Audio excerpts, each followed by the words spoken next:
Okay, hello guys. So, ito kami ngayon. Gay.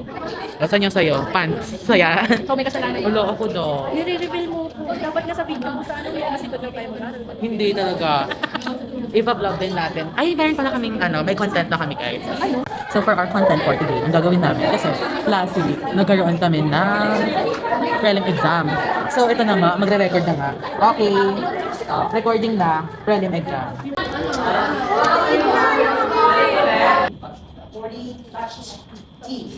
Busy siya man-check. 41, no. 42, yes. Person na to, busy mag-check. 48, no. 49, yes. 15, no. Okay, tapos na kami tapos na kami mag-lecture guys.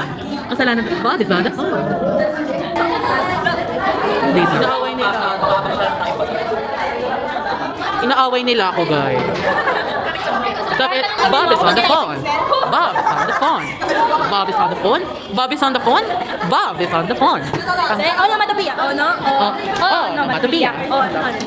Onomatopoeia sa word. 1, 2, 3, go. Onomatopoeia. Onomatopoeia. Onomatopoeia. Onomatopoeia. Tapos na. Hindi, pala. Onomatopoeia. Onomatopoeia. Onomatopoeia. Tungina. English major. Next year kasi, parang nafe-feel namin nalilipat kami. Ito, PE major. Tapos, ilang taon pa na naman mag-aaral? Apat na taon na naman. Ako, siguro mag-shift na lang ako ng major next year. Yung, basta, bye-bye. Sila. Nag-aaway sila. Balik. Ayoko. Yay! Ano ang sasabi mo? Ano mo na?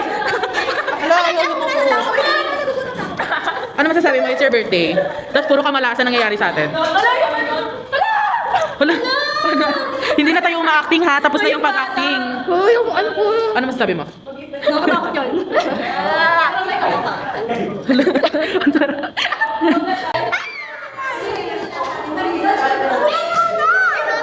Andito na sila! Andito na sila!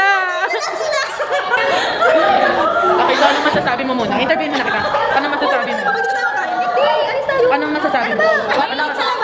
Anong masasabi mo na puro kamalasan yung nangyayari? Kasalanan po to. Ikaw ang pulot dulo. Kung ina, pati ikaw ba naman sisisihin mo ako? Bitchesa kasi to. Siya ang pulot dulo kung bakit kami minalakas sa MB. Deserve ba natin Deserve ba natin mag-coco? Hindi, kasi wala akong pera. Deserve ba natin mag-coco? Bye-bye ka na. Bye-bye guys. Si Jude ang nagli-lead sa leaderboard namin. Siya manlilibre. Bye guys. Dapat ko